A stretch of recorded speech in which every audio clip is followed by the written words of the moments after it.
Hello and welcome to Ask the HR Expert, Tandem HR's video series where all your HR questions are answered.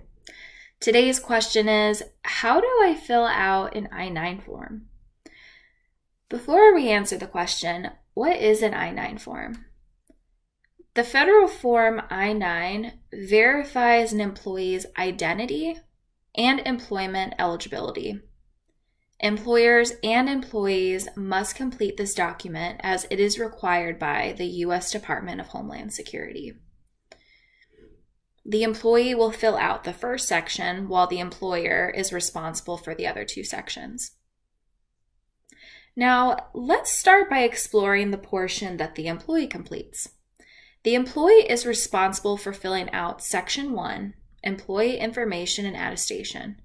In addition, the employee must submit their acceptable documents. I'll explain each of these in further detail. Section 1. This portion must be completed prior to or on the employee's first day of employment. This is where the employee enters their personal information and declares one of the 4 employment statuses. By law, the employee must be truthful in their response. If there are any false statements or false documents provided, the employee may be subject to imprisonment and/or fined. This form must be completed in its entirety, meaning every box needs to be filled. If something does not apply, NA should be noted in the box.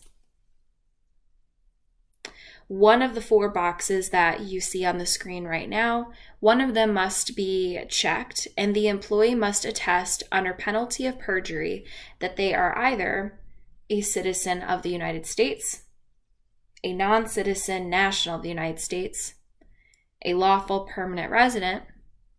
Something to note about number 3 is, if this is selected, the employee will enter their alien registration number or USCIS number. Number 4, an alien authorized to work. If number 4 is selected, the employee will need to list the expiration date of their authorization to work in the United States if applicable. Some aliens may write NA in the expiration date field. Now, one of the following document numbers must also be provided by the authorized alien to complete this I-9 form, and those include the alien registration number, USCIS number, or Form I-94 emission number, or foreign passport number. Once the appropriate boxes are checked and any additional information is provided, the new employee must sign and date the form. If this form is completed without a preparer or translator, the new employee will simply check the box, I did not use a preparer or translator. Now, if a preparer or translator did help complete the form, then they will check the box, a preparer and or translator assisted the employee in completing Section 1. In addition to the preparer or translator checking the box, they must enter their personal information in the separate portion below. After the employee has completed their section, they should present the form to their new employer on or before their first day of hire. Employment verification documents must also be presented at the same time. Now, on page 3 of the I-9 form, you will find a list of acceptable documents. The documents that are submitted must be valid. Expired documents will not be accepted. An employee can submit one option from List A, documents that establish both identity and employment authorization, or they can submit a combination of 2 documents. One being from List B, documents that establish identity, and one from List C, documents that establish employment authorization.